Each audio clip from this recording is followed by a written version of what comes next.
Rema hari ini, Matius 6 ayat 33. Tetapi carilah dahulu kerajaan Allah dan kebenarannya, maka semuanya itu akan ditambahkan kepadamu.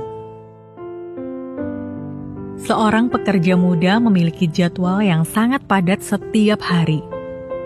Pagi hingga malam dipenuhi pekerjaan, target, dan tanggung jawab.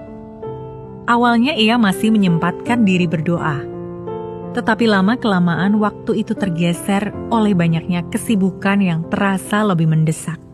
Sampai suatu hari, ia merasa lelah, kehilangan arah, dan hatinya kosong.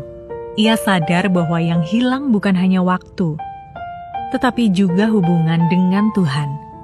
Ya, kalau tidak hati-hati, berbagai kesibukan yang awalnya membuat hidup kita terasa produktif, perlahan-lahan bisa menjadi pencuri halus yang menjauhkan kita dari sumber kekuatan sejati. Sebenarnya, Tuhan tidak melarang kita untuk sibuk, tetapi Dia ingin kita ingat prioritas yang benar. Di tengah semua pengejaran dalam hidup, hendaknya kita tidak lupa untuk mencari terlebih dahulu kerajaan Allah dan kebenarannya. Kalau tidak, semua yang kita lakukan bisa berakhir sia-sia. Meskipun kita berhasil mencapai hal besar, tanpa Tuhan, semua itu pun akan menjadi sia-sia belaka.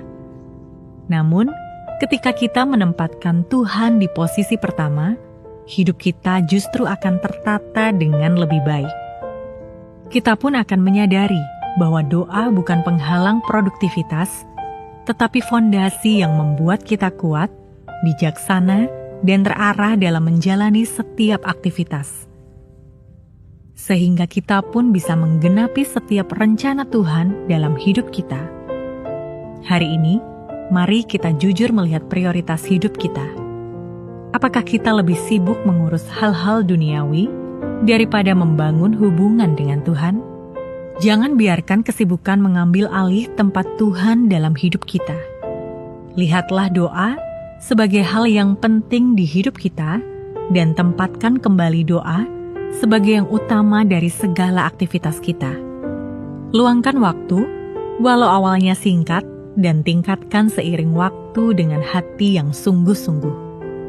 Saat kita mencari Tuhan terlebih dahulu, kita akan semakin kuat dalam doa dan menemukan bahwa Dia sanggup menambahkan kekuatan, damai, serta jalan keluar dalam setiap aspek hidup kita. Di tengah kesibukan Anda saat ini, aktivitas apa yang paling sering membuat Anda mengabaikan waktu doa, dan bagaimana Anda akan menata ulang prioritasnya? Jika Anda benar-benar menempatkan Tuhan sebagai yang utama, perubahan konkret apa yang akan terlihat dalam jadwal dan kebiasaan harian Anda? Langkah sederhana apa yang bisa Anda mulai hari ini untuk menjaga kehidupan doa tetap hidup, meskipun Anda tetap sibuk? Tuhan, kami datang dengan kerinduan menempatkan Engkau sebagai yang utama. Ampuni kami saat kesibukan mencuri waktu doa kami. Ajari kami mengatur prioritas dengan benar, setia mencari-Mu setiap hari, dan hidup dalam tuntunan-Mu dengan hati yang taat. Di dalam nama Tuhan Yesus kami berdoa. Amin. Kesibukan tidak boleh sampai mencuri kehidupan doa kita.